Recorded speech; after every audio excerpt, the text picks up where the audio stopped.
Now here's your first actionable takeaway. And for those of you that are willing to do this exercise sometime this weekend, I'm telling you it is a game changer, and I encourage you to share this with all of your team members. At some point over the next week, I want you to take out a piece of paper and I want you to draw a vertical line down the middle. On the left side, I want you to write down an exhaustive list of the things that, let's just say, fill your bucket. The things that make you feel alive, the things that give you energy, the things that nourish your soul. These can be things for your physical, your mental, your emotional, or your spiritual well-being if that's appropriate to you. What are the things that you just love to do and it makes you feel good? Maybe this is taking a yoga class or hopping on a Peloton bike or taking your dog for a long walk. Maybe it's meditation or prayer. Maybe it's reading a good book. Maybe it's simply getting up 15 minutes before everyone else in the house so you can enjoy some stillness before the chaos of the day. But whatever it is, get crystal clear on the things that fill your bucket and make you feel alive.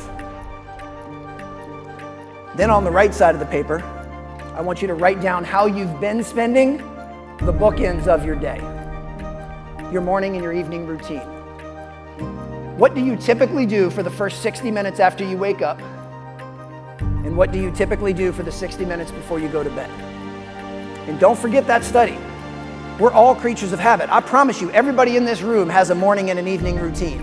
My only question is, have you designed it with intention, or have you just kind of blindly walked backwards into it? So once you've got your list of the things that fill your bucket, and you have a list of what it is that you actually do on the bookends of your day to complete this self-audit, you just compare the two sets of notes. And you ask yourself what I believe is the most pivotal question you can ask when it comes to improving your individual performance and productivity. And that is, are you doing the things you know you need to do to fill your bucket? Are you doing the things you know you need to do to fill your bucket? In other words, is the stuff on the left side of the paper showing up in your morning and your evening routine? And if the answer is no, that's okay. If the answer is no, in fact, that's a great first step, because now you have a level of awareness. For those of you taking notes, write this down. Awareness is always the first step to improvement.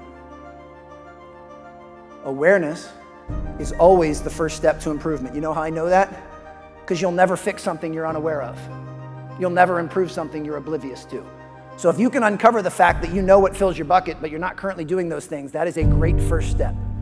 Because the key is for you to care enough about yourself, care enough about the members of your team, and care enough about your family and the guests that you serve to start prioritizing the things on the left side of the list into your morning and evening routine.